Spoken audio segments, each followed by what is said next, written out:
Simon Hawke's Vic Open champion. How does it sound? I'm sure you've heard it a couple of times already. It still hasn't sunk in, but yeah, it's great. I definitely like it. You look like your head's spinning a little bit. Tell us about the day, and particularly that finish to the day. I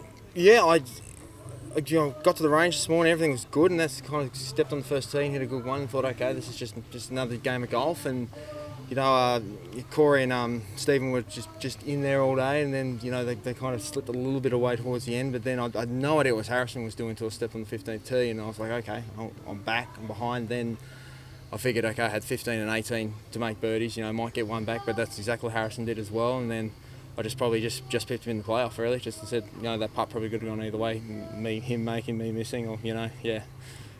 Everything you've laid out there is easier said than done. What's the secret? I haven't worked. I honestly don't know. It doesn't really feel like I'm a different golfer than I was when I rocked up Monday for the practice round. But I guess I really honestly don't know what it is until I really probably sit down and really digest what exactly I've done. For me at the moment, my head's kind of really trying to work out how I'm going to get to Perth by Tuesday afternoon, really, more than what's happening right now. But this will be good once I get a week off and just sit and think about what exactly's transpired, really. You tore the course up yesterday. We spoke to you, equalled the course record. Yeah. You stood here sort of before all the leaders were still out on the course. We didn't know what was going to happen then. Yeah. In your mind, when you went home last night, you had all that time to think about it. What did you think might unfold? Did you really think you could win today? When I saw I was leading going into the last round, I thought it was in my control I had the chance to manifest it if I wanted it. And that's just how, like I said yesterday, just how the cards fell, and that's exactly how they fell for me today. I had a couple of good breaks and things like that, and that's what you need to win a golf tournament. You've won smaller events. How was this different? It's bizarre. It wasn't in the moment doing it. It didn't really feel much different. Like, obviously, a lot grandstands full of people and everything like that. But I was just playing golf. I just didn't really feel it was that much different. It wasn't really until I saw that putt was dead centre with about 3 inches to go that that was probably the moment. It just, as you kind of saw it, that was the decompression right there the whole day. Might be the best way to be. Yeah. I suspect by the sound. What was your biggest win before this? Actually, probably would have been if it was a Pro-Am winner, would have been probably the Super Sixes event last week in Ballarat. Yeah, the Pro-Am Super Sixes format, which is kind of interesting now. We'll be playing the big European one next week. So, what was the prize money for that? $4,500, I think. That's my biggest check prior to this. So, yeah. So, what does it do to your life then as well? You pocket $100 and something thousand now. It probably changes the course of your career. Yeah, I guess it means I have a job for the next few years. I guess it's the security of knowing that with a good category in Australia, I haven't really sat down and nutted out what exactly it means with what ranking points and everything like that, and what opportunities. I'll probably do that in the next few weeks or so. But right now, I know it's changing. I know tomorrow it's going to be different. Yeah, and even the money side of things as well, like getting a big check, must take a little bit of pressure off, surely. I don't think I've made more than 30 grand since leaving school, and that was probably 10 years ago. So now it's just kind of, it's just, well, I don't know, I guess it's just a number on a computer screen, really. It's not like I'm going to take it all out and sit it in a bathtub or something like that. Maybe a good way to celebrate. Did you have friends and family in the gallery today? There was a few members from Royal Hobart came and tapped me on the shoulder and things like that. And no, but I imagine my mum and dad were at home watching the live stream. And I don't know what the Hawks household's like at the moment, but I imagine it's quite celebrating. So you haven't spoken to them yet? No, I haven't even turned on my phone. I think it's going to explode. Going back to the start of the round, obviously you picked up a couple of early sort of birdies. Just how crucial's starting to get into the negatives, early in your round and just sort of calming things down a little bit. I guess I didn't really put myself in anywhere where I thought I was out of position probably until 10 today. And that's sort of, I did hold some good par putts on 9 and 7. But a couple of birdies early because I knew that Stephen birdied the second hole and Corey holding that bunk shot on the first. Okay, I thought these guys are here to play. They're not going to take it lying down, and that's.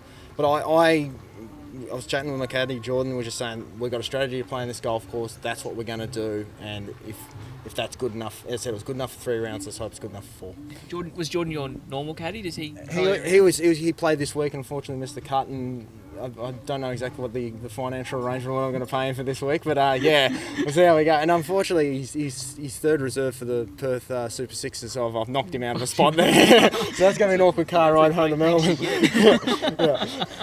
Legend. Yeah. Looking ahead, Simon, I suppose at some point you've got to calm down and think about it. You told us yesterday that playing is what you want to do. You want to be a player. I suppose part of what the money does is give you the ability to then map out Q school stuff for the end of this year that is big stuff for years coming after. Have you thought about any of that as yet? And what have you always hoped, where have you always hoped to get to play? I guess the hardest thing about this job sometimes can be you can only look about 4 weeks ahead, unless you do something like this and you've got the financial backing and the actual starts to do it, my long-term goal was to try and do Europe and Japan at the end of this year, and that's probably still is going to be the goal, but there may be, I believe I may have opportunities to get to like final stage, US Open qualifying and British Open qualifying now, world ranking points. So the schedule's flipped on its head, and I imagine this goes a long way to getting sponsors invites overseas and things like that. So I know there's the potential of what is there for me, but I still not 100% sure what's there yet, but I know it's good. It's all the unseen stuff from the fans. They don't understand the machinations. Like, you don't go and buy a car because you want 100 grand. No. I know the government's probably going to take half of that, and then it's then I look at it as like, okay, a Q school's probably going to be 15 grand at the end of the year, and then every week on the road is probably going to be it's $1,500. So I see that's going to if I can have some lean periods being comfortable now. That's the way I see it. Invest in yourself. Yes. And I'm going to invest in myself as a golfer. And it's things like this that allows you to give the confidence to invest in yourself as a player. You still live in Tassie? Yes, I do. What's the reception going to be like when you get back at Royal Hobart? I have absolutely no idea. No, honestly, I imagine it's going to be it's going to be pretty wild. Actually, probably when I get home from Perth, with my friends and everything like that. But that's I guess now my mind's flicking to Perth. I'm playing. I could go back to back. And that opens more doors. I thought I could win this week, and I've done it. So there's no reason why I don't think I could go back to back. But it's a big thing to say, but it's a card next week, isn't it? Exactly. Yeah, it's a European Tour card. That's life changing. Yeah, that is life changing. Yeah. Where would have you been this week if you weren't going over to Perth? Were you in any I'll tell you what, I was going to be on the Spirit of Tasmania tomorrow night with my car, and I was probably going to sit in the couch and play Xbox for 3 days. That was my official, because this was the end of 4 weeks. This was the end of a 4-week rotation, and I was going to go home before going to Toowoomba, but now obviously I'm going to go play a European Tour event. You're saying you drove up here? I drive around, playing the Pro-Am circuit. Like I said, we're saving money. I put my car on the boat, the Spirit of Tasmania, and come across and drive like all the Pro-Ams around Victoria. So did you know it was going to be this glamorous when you signed up to be a pro golfer? I think it's just like anything. It's like being a musician. The reality is that 95% of them are driving around in cars playing $200 gigs, and where if you're the lucky 0.5%, you're playing stadiums. And I think any professional sports like that, we always see the success stories on TV and things like that, and well, that's just actually really hit there. That I'm, on the other side. I guess I can say I'm on the other side of the fence now. Yeah. You're not Adam Scott yet. No. You've taken the No. first step. That's what I'm saying. It's even this for me, say I'm an Australasian Tour winner. That's something I can say forever. And so I'm looking at some of the names. People are going to look and see my name on the trophy when they're in the exact same situation for years to come, sitting on that putting green, looking at that trophy. You said you didn't feel any different this week, but have you done anything different in the last, say, 12 months with your swing or with your support team? Has anything changed?